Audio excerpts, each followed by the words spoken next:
Guys, big gear reduction video here. This video is about the new Terache 60% gear reduction. These have been on the website for about 2 weeks now. Getting a lot of good questions about them. I wanted to make this video before we went live with them, but I was out of town, so making this video kind of after the fact, which is good because now I can do some Q&A.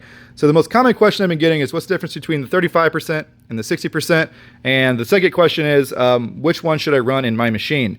So I'm going to give you some background here in order to properly answer those questions and hopefully clear up some of the confusion just around gear reductions in general. I'm not going to make this video super nerdy with a bunch of math. If you want that stuff, go to the Patreon page. That's where all my spreadsheets are, all my gear splits, all that stuff. So anyway, gear reductions. How does gear reduction work? Okay, these are the factory, these three right here is the factory gear set out of a Rancher 420 or Foreman 500. You've got your primary gear that goes in the crankshaft. The crankshaft turns this, transmits power from the crankshaft to the transmission via the clutch basket and this gear. So this is your primary gear reduction because it's the first one in the motor. It sits on the crankshaft. This is the washer that sits on the crankshaft in between your primary gear and your crankshaft. It's like a shim buffer washer. Okay. So, to make a gear reduction, you have to change this ratio.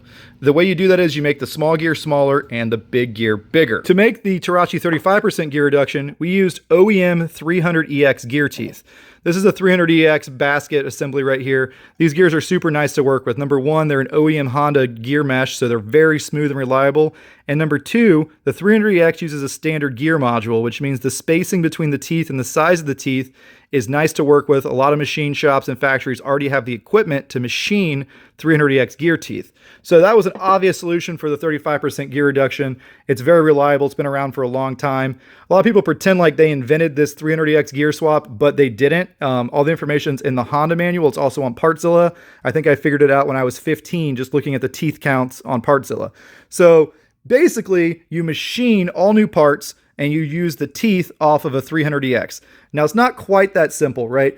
To get this right, first we had to get a drawing of it, then we had to update the teeth count in the drawing and the design, then we had to 3D print it and put it in a motor and check for backlash and clearance issues and things like that. Then we made a steel sample without any splines to put that in the motor and check for backlash, center distance, everything like that.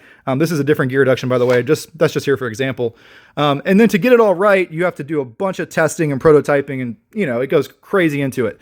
Everyone focuses on the teeth count with the gear reduction. That's the easy part. The hard part is getting the heat treatment right and all of the spacing right. So there's a lot of work that goes into this. The 35% gear reduction from Terache is the smoothest gear reduction on the market. All right, now that all the background stuff's out of the way, we can answer the actual question.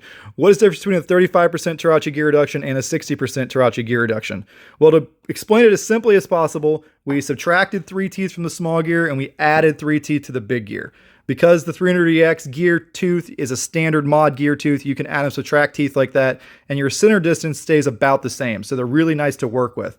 Everyone acts like these teeth counts are a secret. Anyone that can count can figure them out. There's no secret there. The hard part, again, is getting the meshing right and the heat treatment. So we use the exact same heat treatment on the 60% as we did on the 35%. We've sold hundreds of these. They've been extremely reliable. Now, what are some other differences? The gear basket gear teeth ends up being a little bit more squared off on the 60% than the 35%, and that's just to have more case clearance. This gear is getting so big, you're running out of room in the engine. On the small gear, we have to do some other stuff too. So if you look at the teeth width, the small gear is actually about 1 millimeter wider than the 35%. The reason for that is once you start getting a smaller and smaller primary, you get less meat at the valley of the gear. So to have the teeth be just as strong, I made the teeth a little wider. Once you have all this stuff drawn up, it's really easy to do analysis on it, stress analysis, and see where the stress is throughout the gear. And I wanted the exact same strength and factor of safety on the 60% as we had on the 35%. So these gears are going to be strong. You're not going to have any issues. I've been testing these in my Foreman 500, running dualies, 33s, everything for months now. And a lot of my friends have been testing 60% as well. Okay, question number 2. Which one should I run in my ATV? Should I get the 35% or should I get the 60%? So to make this simple, if you have a Rancher 420, you should probably run the 60% if you want to run big tires and thick mud. The Rancher 420 is geared about 12-13% higher than the Foreman 500 520 from the factory. So if you have a 420 and you want to go through thick stuff, you probably need a 60%. Now in Florida, we have a lot of watery mud and a lot of people water ride. So a lot of the 420 guys want to do a 35% so it doesn't affect their top speed as much. Totally understandable. Most people with a Foreman 500, 520, they just need a 35%. You can run 32s all day long. If you want to go up to a 33 or bigger, or you have very, very thick mud, then you might want to do a 60% in your Foreman 500. It really just depends on the thickness of your mud and if you have a Rancher or Foreman. Now, of course, if you run a light mud tire like a Terache Aztec, you can usually get away with the 35% just because it's a lighter tire that's designed to spin easy and still pull good. If you're running a really, really heavy tire like a Black Mamba, you want a 60% no matter what. So it's a hard question to answer. It depends on a lot of factors. Talk to the people around you that have the same machine, that ride in your terrain. See what they're running. The problem with the 60% is you end up shifting gears a lot more frequently, right? Because your gear splits are shorter. And some people that ride pavement don't have enough top speed with the 60%. Personally, I don't ride pavement. The top speed on my Foreman running the 60% is totally acceptable on 32s. But you do notice that you're shifting gears a lot more. Last thing we got to talk about here is clutch springs. So our 60% gear reduction does come with heavy duty clutch springs included. These are about 70-80% stiffer than factory. With the 60% gear reduction, you're putting so much more torque through your disc clutches, they can start to slip if you don't use the heavy duty springs.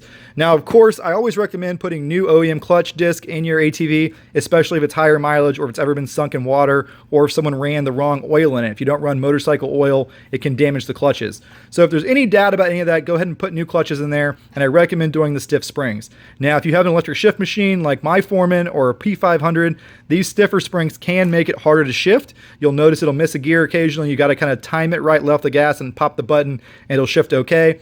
If you have a weak ES shift motor, it will not like these springs. These springs are harder to compress. So if you have an electric shift machine, you can run your OEM springs, but you're going to have some clutch slip. Most people just deal with the little bit of a shifting issue with the 60% gear reduction. The 35% gear reduction is close enough to stock where you can run stock springs on most machines as long as your clutches are in good shape and your OEM springs aren't wore out. And of course, we're using all new parts. We're not reusing OEM parts, so you don't have all the wear issues associated with reusing the basket. These OEM baskets get a lot of grooves in them, and that causes hard shifting and clutch slip. So you don't want to be reusing OEM baskets. That's how we did it for years, but we have the ability to get stuff machine fresh now, so it's really the way to go. Thanks for watching, guys. Hopefully that answers your questions. If you have more questions, check out the links in the description. I have my installation video on there and my 35% gear reduction video on there. By the way, just a reminder, Terache's going to be out at the Graveyard this weekend for Midsummer Mudfest. That's on July 12th. And at the end of the month, I think July 25th, we're going to be out at Bogs and Boulders. So come say hi if you see us out there.